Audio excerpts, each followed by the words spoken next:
I am not a rapper, I'm an angel. Horns on me now, shake like a crown. Ho, be thankful.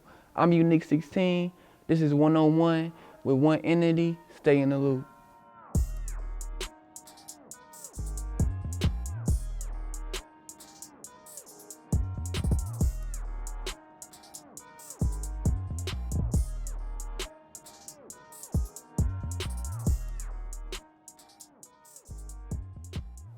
I'm from 37th and Prospect.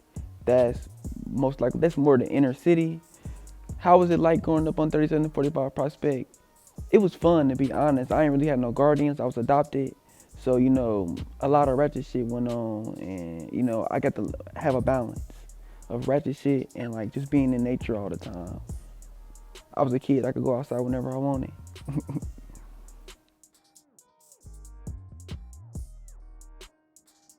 I think bad is subjective. To somebody, I probably was bad, but to me, I was just me. Yeah. Most likely, I was bad though. Yeah. More curious than anything.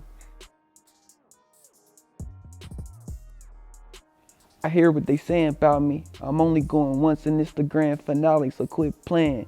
They gonna find you laying in the alley like the last thing you seen. Untitled.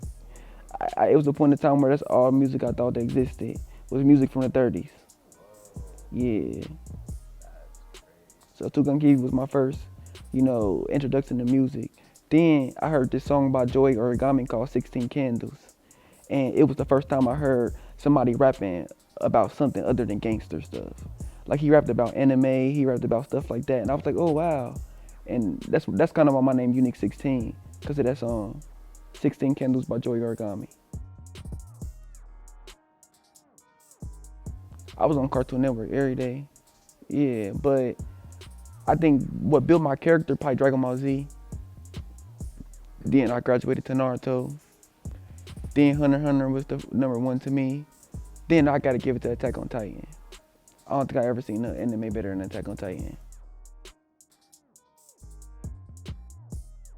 You be listening to too many people talk. Like if it's a good anime, you gonna want to see it all, right? Yeah, you be happy. It's a lot of episodes. It never end, kind of in a way. How do you know, right? Unless you've been listening to people tell you that it's too many fillers, because it might just be TV to you, bro. Naruto, they all like the Avatar. They can bend all four elements. Man, I didn't try to get into One Piece like 4 times, but I kind of be doing the same thing he be doing. I'm like, it's so long. But then I start asking myself, like, why do I care that it's long? Yeah, maybe I've been listening to too many people talk. I got to the part where he broke out of jail when they did that to his brother.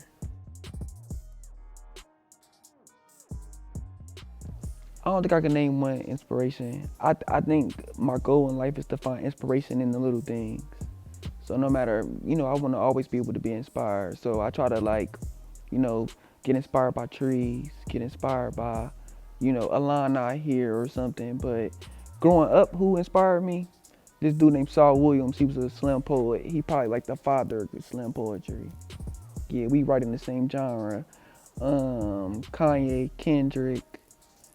I really like Frida Kahlo. She cool. She inspirational.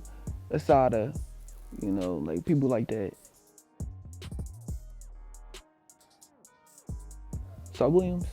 Yeah. I took a picture of Saul Williams. Yeah, I just met him this year. That was on my bucket list. One day I was in Atlanta, and I was learning how to magic. Right? If you believe in magic or not is up to you, but it's like manifestation, how to pray right, in a sense, magic, and how to use that place in your head where you can imagine things to come up with symbols in order to like pray and be connected to these angels and things. So one day I sat in Atlanta and I prayed, and I was in a lot of these like spells, they be using the Star of David. But I grew up, in a church, like the Star of David be kind of turning me off. So for a lot of time, I didn't touch none of it. I was watching this movie called In My Mother's Garden, and she held up this symbol. She said, "This is the black people's Star of David." So I started using that in my prayers. And one day I prayed, and I said, God, I don't want a prayer to be answered in a week. I want a prayer to be answered right now. And then I got up from praying, And then all of a sudden, Saul Williams was coming to Atlanta.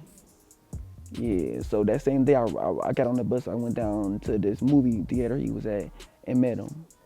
It was hella little kid, yeah. I got to talk to him, I got his email, we be talking, sending emails to each other. Yeah, it's cool when your idols become your peers.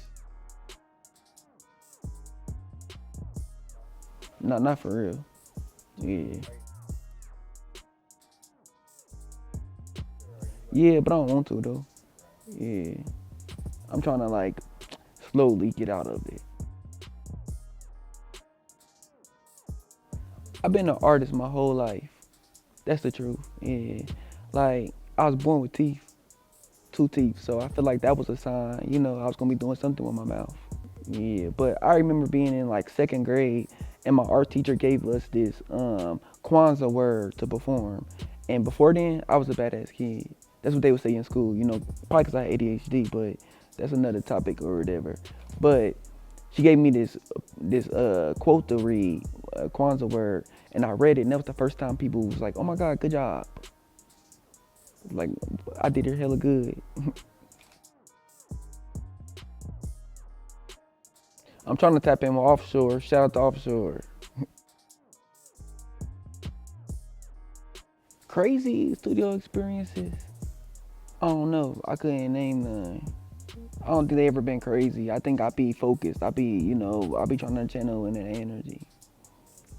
Yeah, too many distractions ain't cool. But I've been freestyling on my phone in them studio sessions. Those memorable to me because I ain't always been able to freestyle. It was recently till I've been able to freestyle, and that's all I've been doing recently. Nah, I'm trying to get it straight from the source.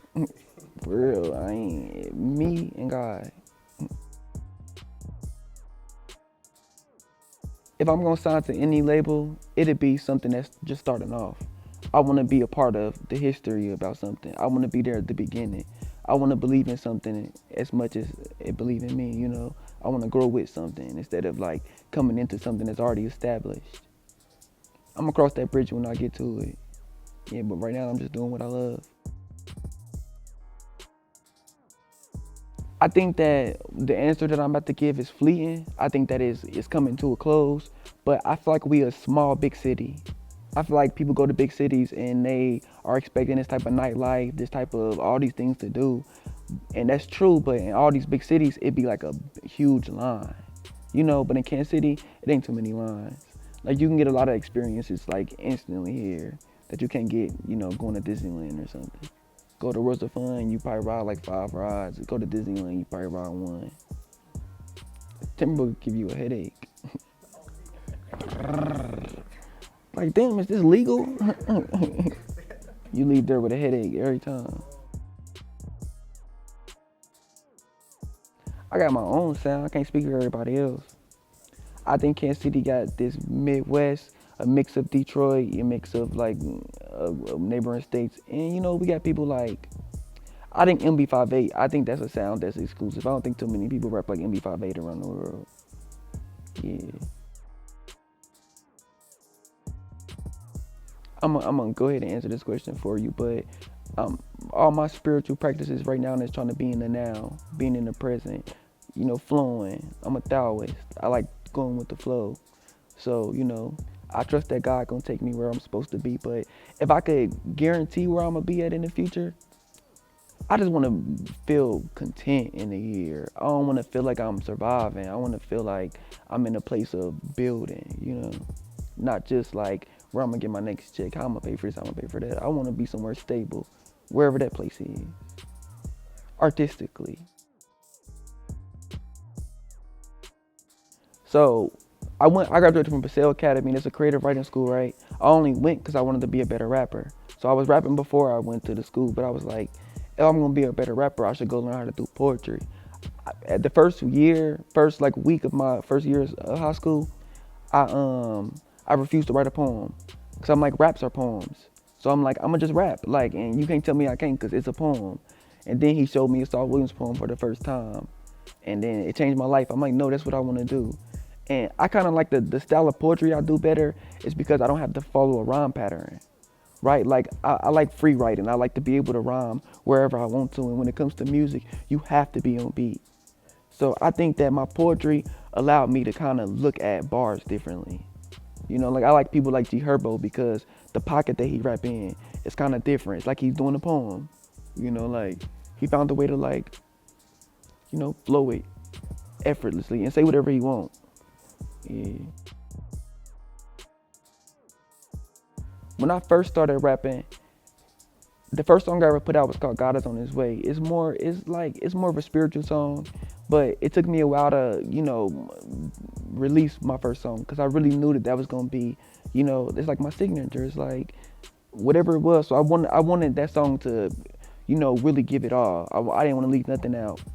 And then after I dropped that and I seen how that was received, I was like, what should I do next? And I was like, dang, I want to sing. So I started singing more, you know, like I thought I had to be a rapper for a long time. And it wasn't until recently I started looking at Tizo Touchdown, right? And then I met him in Atlanta. And right after that, I was like, I should start singing these songs for real. And I started singing them and they've been going crazy. I make my favorite music. Don't nobody make better music than me in the world, to me. Yeah, every morning I wake up and I'm like, dang, really? I made this. Cool. I always want to make music that feel good too. Like, a lot of people will be scared to say this, but I want to make healing music. Whatever way that is, whatever I gotta learn, whatever frequencies I gotta tap into, I want to make healing music. I want people to hear my music and feel better. Nana, how many grams in the blunt? How many grams in the blunt? Yeah, my girlfriend rolled my weed. I don't never touch my weed. How many grams do you put in your blunt? Probably about 1.5. Nah. She gonna ration her weed. My dream festival format. I know this. Burning Man, or Electric Dance Forest. That'd be cool. I'm trying to hop out of a plane and into the desert.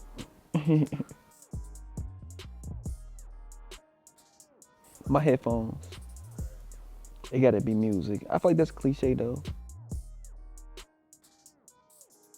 No, I don't believe the earth is flat. I know for a fact the earth not flat. It's ways you can tell. Yeah. Do I look like a flat earther to y'all? I'm gonna say, dang. I'm gonna go change. Yeah. No, I'm not a flat earther. Oh, I don't do conspiracy theories. Like, I do not believe in them or I don't believe in them. I just think that it takes too much energy to be, you know, invested in stuff like that when I could just not. Like, when everybody was talking about Cerner and stuff, I'm like, are y'all gonna go fight them? Y'all gonna go to war with Cerner? So why we still talking about it unless y'all gonna do something about it? Yeah, but the craziest thing I believe is, I believe that we in heaven right now. I believe that, you know, this world is a dream. You know, it's a dream, but it's physical, you know? And I believe that once we really tune out of our senses, soon as, you know, you get out your mind, because I believe that your mind is the problem. I think that, you know, your mind always want to keep you in time. Like, tool is your brain is a tool your soul uses to navigate this physical dream. And the problem is your mind wants you to think that it's it because it know it has to die, but you are eternal. So your mind always got you in the present, that's anxiety, or got you in the past, that's the present. And the goal is to be in the now, fully in the present. Y'all ever took psychedelics? That's the closest people get to being in the present. The present just feel like beautiful. You know what I'm saying? So, and the moment everybody wake up to that fact, everybody realize we in heaven right now. Good and bad stuff gonna happen in heaven. It's about your outlook on it. You know, if we believe that God has a plan, and God, the greatest storyteller of all time, if we believe that, y'all believe that his plan gone, at the end of all this, that he gonna be sending people to hell, the greatest story ever told, y'all think God not gonna save everybody? We in heaven right now. Oh God. We not a drop of the ocean, we an ocean in a drop. You hear me? We not a drop of the ocean, we the ocean in a drop. So like, if the ocean is God, all life is just drops of the ocean, or it's ocean in the drops. So I agree with you. I think we all are a reflection of God. I started talking about God and the lights went off. I said, oh, it's getting serious.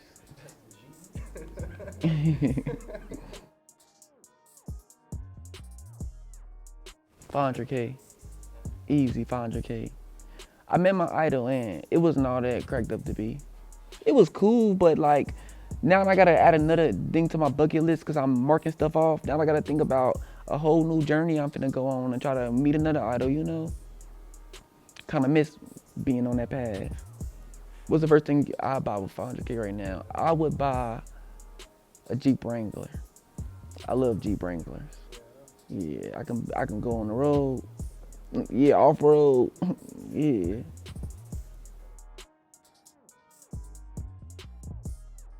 My girlfriend is in charge of all that. All smoking questions I refer to my girlfriend.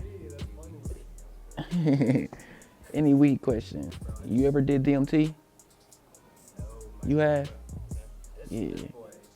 You know where to get some? Not anymore. Yeah, right. It'd be like that. Growing up. It's stupid. The fact that shrooms is illegal but alcohol isn't, is stupid. It's stupid. People get killed all the time from drunk driving. You know, people are alcoholics. They got so much, you know, resources put towards alcohol, and I ain't never seen nobody do no stupid shit like that on shrooms. People smart enough to be in the house or something. Like, even in that though, like, I don't see people out of their mind on shrooms. I might see them acting a little crazy, but crashing your whole car and shit, nah. You ever been too drunk? Yeah, you ever been really high off shrooms? Which one worse? Alcohol, being too drunk. You can't even walk, like. I'm more of a thrifter. Yeah, there is certain brands that I do like, but also I be like wearing my girlfriend clothes too, you know. And like, so over the years, I see my girlfriend with something, like my exes, they have something and I get them. But my girlfriend currently, she own a clothing store, a boutique on the landing. That's where I got this sweater from. Yeah, so now I get to wear hella clothes.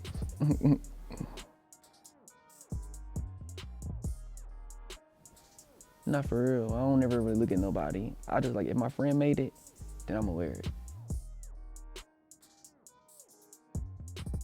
I don't know if I'm ready to drop that now.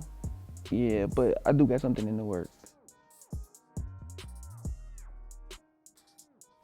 On Apple Music, I got this tape out called Kurt, and I got another tape out called What You Run From, You Become. And if you check me out on SoundCloud, I got some freestyles on there. I'll drop all my freestyles on SoundCloud. Yeah.